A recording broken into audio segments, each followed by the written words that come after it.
भारत में पत्रकार वेद प्रताप वैदिक से आतंकवादी हाफिज सईद की मुलाकात के बाद हंगामा हो रहा है। गृह मंत्री राजनाथ सिंह से जब इस बारे में पूछा गया तो उन्होंने जानकारी से इनकार कर दिया।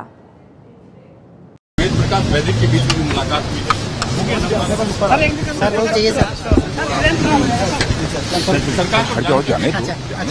सरकार को जानकारी है इस बात की, हाफिज सईद और वेद प्रताप वैदिक की मुलाकात के बीच में जानकारी है सर। कांग्रेस और बाकी विरोधी पार्टी के नेता हाफिज सईद से हुई बातचीत सार्वजनिक करने की मांग कर रहे हैं। बहुत दुर्भाग्यपूर्ण है, बहुत गंभीर है। वो पत्रकार जरूर हैं, क्या उन्होंने कोई इंटरव्यू लिया उनसे जाके? क्या बातचीत हुई? देश को बताना चाहिए, सरकार को बताना चाहिए। एक ऐसा आतंकवादी जिसके लिए सारी दुनिया तलाश में है, हिंदुस्तान का खास तौर से वो आदमी आरोपी है, उससे जाके मिलकर 1 घंटा बात करना ये चिंता भी बढ़ाता है और गंभीर भी है। ये पता होना चाहिए कि कारण क्या थे, बातचीत क्या हुई, देश जानना चाहता है। ये बड़ा ही सेंसिटिव मामला है। इसमें गृह मंत्रालय को, हमारी आईबी को, रॉ को, इन किस्म की जो हमारी एजेंसियां हैं उनको बहुत ही बारीकी के साथ ऐसी चीजों को तपासना होगा कि इसमें कौन सा कदम देश के हित में है। इसको पब्लिक डिबेट में नहीं लाना चाहिए और ये मामला जो है, अगर हम ज्यादा इसको प्रचार करेंगे तो मुझे लगता है कि इसमें अगर कुछ हालात अच्छे बनने जा रहे हैं तो वो भी बिगड़ने की संभावना है। इस देश में तो कुछ लोगों को पूरी स्वतंत्रता मिली, चाहे जो करें, लेकिन एक इतना बड़ा आतंकवादी तो हिंदुस्तान के लिए सबसे बड़ा खतरा है, उससे किसी को मिलने नहीं जाना चाहिए। अगर मिलने गए थे, क्यों गए थे? तो हिंदुस्तान की सरकार को इन सब चीजों पे गंभीरता से लेना चाहिए। ऐसा न चाहिए देश लावारिस हो जाए, जो चाहे जो करे। मैं इस चीज को मैंने बड़ा गंभीरता से लिया, मैं इसको बहुत अच्छा नहीं मानता। और इस पर सरकार की तरफ से भी प्रतिक्रिया आई है। सरकार ने कहा है कि हमारा इस मुलाकात से कुछ लेना देना नहीं है, क्योंकि लगातार विरोधी ये भी कह रहे हैं, खासतौर से दिग्विजय सिंह कांग्रेस के महासचिव, उन्होंने कहा है कि क्या सरकार के दूत बन के गए थे वेद प्रताप वैदिक उनसे मिलने, या फिर नरेंद्र मोदी के व्यक्तिगत रूप में दूत बनकर गए थे। इस पर सरकार की प्रतिक्रिया आई है। उन्होंने कहा कि उनका इस मुलाकात से कुछ भी लेना देना नहीं है और वेद प्रताप वैदिक ने कहा था कि वो पत्रकार की हैसियत से जाकर मिले थे।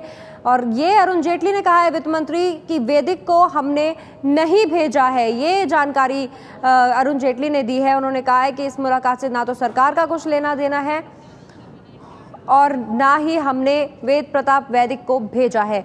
और इसके बाद क्या कहना था कांग्रेस के नेता आनंद शर्मा का, सुनिए।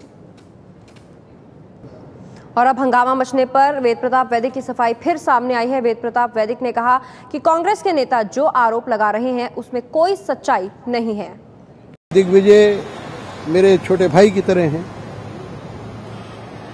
और मेरा उनका बहुत अच्छा संबंध रहा है और वो बड़े संयत और पढ़े लिखे आदमी मेरे साथ तो रहे हैं। कम से कम उनको जानकारी नहीं है। अगर उनको जानकारी होती तो वे कभी नहीं कहते कि डॉक्टर वैदिक किसी प्रधानमंत्री के एनवॉय बन सकते हैं। जो आदमी इंदिरा गांधी का एनवॉय नहीं बन सकता है, जो अपने परम मित्र नरसिंह राव जी का एनवॉय नहीं बन सकता है, जो अटल बिहारी वाजपेयी जिसके बड़े भाई की तरह रहे हैं उनका एनवॉय नहीं बन सकता है, तो मैं नरेंद्र मोदी, बताइए उनका एनवॉय कैसे बन सकता हूँ? वेल, संसद में उठाएगी तो अच्छा है, वो जबरदस्ती मेरा प्रचार करेंगे, मैं उसका स्वागत करता हूँ, लेकिन उसमें से निकलेगा कुछ नहीं।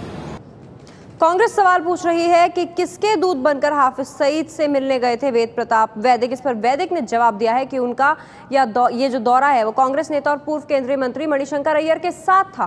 भारत से ले जाने की पूरी तैयारी अय्यर ने ही की थी, ये कह रहे हैं वेद प्रताप वैदिक। सलमान खुर्शीद और मणिशंकर अय्यर साथ पाक गए थे। सुनिए क्या कहा वेद प्रताप वैदिक ने। ये यात्रा मेरी किसके साथ हुई? सलमान खुर्शीद के साथ हुई, मणिशंकर अय्यर के साथ। मणिशंकर जी अय्यर मेरे बड़े भाई की तरह हैं, परम मित्र की तरह हैं। वो मुझे अपने साथ ले गए थे वहाँ एक संवाद में, सेमिनार के लिए। और क्योंकि मैं पत्रकार हूँ और दर्जनों पत्रकार मेरे वहाँ परम मित्र हैं, उन्होंने कहा, मैं मिल लिया और मिल के मैंने देश के लिए अच्छा किया। मैंने अपनी जान खतरे में लगाई, इतने भयंकर सिक्योरिटी में मैं मिलने गया। जो यात्रा आपने खर्च की उसका खर्च किसने दिया, वो स्पॉन्सर किसने किया? वो तो स्पॉन्सर किया था वहाँ के जो पुराने विदेश मंत्री हैं खुर्शीद कसूरी, उनकी एक संस्था है उसने हम लोगों के लिए टिकट बनवाए थे, उसने हमारे रहने की व्यवस्था की थी। उसी पर हम लोग गए थे निमंत्रण पे, और यहाँ से मणिशंकर अय्यर जी ने उसकी व्यवस्था की।